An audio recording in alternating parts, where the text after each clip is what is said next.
Hey guys, Andrew McComb here, the founder and CEO of Golf University. In this Golf University tip from the pro, I'm with David Milne, the two-time PGA Teacher of the Year and co-coach of the Indonesian team. We're at Joondalup Golf Resort in Perth, Western Australia, and David's going to teach us a great driving solution that's going to help us get better contact, direction and distance so that we feel more confident, consistent and in control of our driver, and ultimately have less shots per round. But before we start, and if you haven't done so already, I encourage you to subscribe and hit the bell icon below so that I can notify you every time a new episode is released. And if you stick around until the end of this episode, I'm going to give you access to our famous Golf University skill assessment, which has helped thousands of our members, just like you, find and fix the one thing that's killing your golf scores, your handicap and your game. Plus, we'll give you free access to the specific video coaching program from one of our world-class golf instructors so that you can feel more confident, consistent and in control of this area of your game. But before I help you find and fix this area of your game, let's find out how to get better contact, consistency and control with our driver. This tip from the pro brought to you by Golf University, the world's premier golf improvement program. David, how important is the fundamental setup when it comes to the driver? It's absolutely critical. So let's go to the first tee and I can show the viewers how they can set up perfectly every time. It's absolutely critical to have your setup fundamentals absolutely spot on if you're going to become a good driver of the golf ball. So I have a system to show you here which has been very successful over the years to help golfers set up the same way each and every time so they're consistent and they're able to repeat what they're doing from the good setup positions and then be able to strike the balls consistently. The first one is the grip. We always want the hands to go on the club so that the top hand, the left hand for a right-hander, as you look down, is you can see at least 2 knuckles and not more than 3 knuckles on the left hand. If you can see 4 or less than 2, you're going to have difficulty squaring the club face up. The right hand or the bottom hand as it goes on, you want to make sure that the palm is facing the direction you're going to hit the ball and matches up with your club face. Not too far under and definitely not too far on top. Those two would create big curvature of the ball from right to left or left to right. Now the second point is ball position. With the driver, we want the ball to be opposite your left foot. So start with your feet together, pretty much opposite the golf ball. Small step with the left foot, the lead foot, and the trail foot goes back to where you normally have it, which is just about shoulder width apart. So small step, big step, and you've got ball position organized. It's pretty consistent and you'll be able to do it each and every time.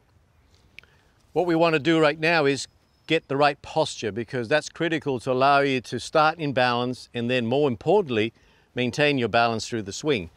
So what I'd like you to do from this position is place a golf club behind you, toe of the club touching the back of your head, shaft touching between your shoulder blades, and the grip or shaft end there touching your tailbone. From this position, tip forward from the hips with a slight flex of the knees, and you're in a really good position to address the ball with the driver. One other thing with the posture is we want to make sure that the arms are not too far away from the body or too close because you'll be out of balance to the club.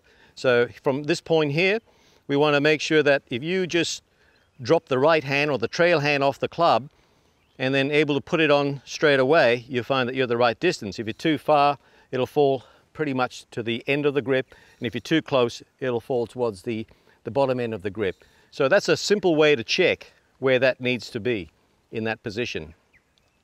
Now the fourth point here is very, very important for you to get in position. So that is make a backswing, get set, drop the lead arm, your left arm off the club, and if it points to the right of center, you're really in a good position with your body and arms.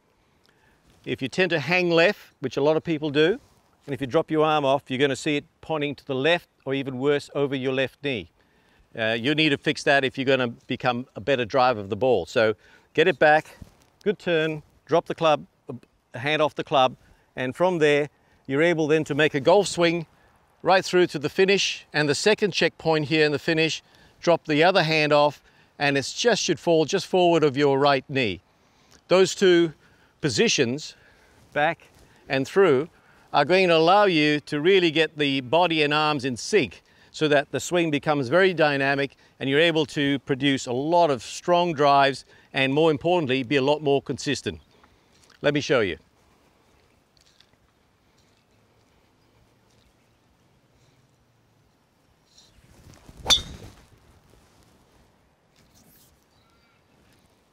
So you can see that if you observe those four fundamentals of grip, ball position, posture, and really good dynamic movements with the body and the arms, you're going to be a much better driver and hit the ball more consistently with accuracy. Well, there it is. I hope you've enjoyed this Golf University tip from the pro. Put a yes in the comments below if you found it useful, or ask a question in the comments if you need even more help. And as promised earlier, we want to help you find and fix the one thing that's killing your golf scores, your handicap, and your game. So to access the Golf University skill assessment and free video coaching program, go to golfuniversity.tv/golf skill assessment or click the link in the description below. And to help you feel even more confident, consistent, and in control of your golf game, I also want to personally invite you to join our 19th hole clubhouse and golf channel. This is where our passionate and inspiring members belong to watch, learn, grow, meet and share inspiration as golfers. You can join the 19th hole for free at the 19thhole.club or click the link in the description below. As a member, you'll have access to hundreds of golf lessons, travel episodes and documentaries.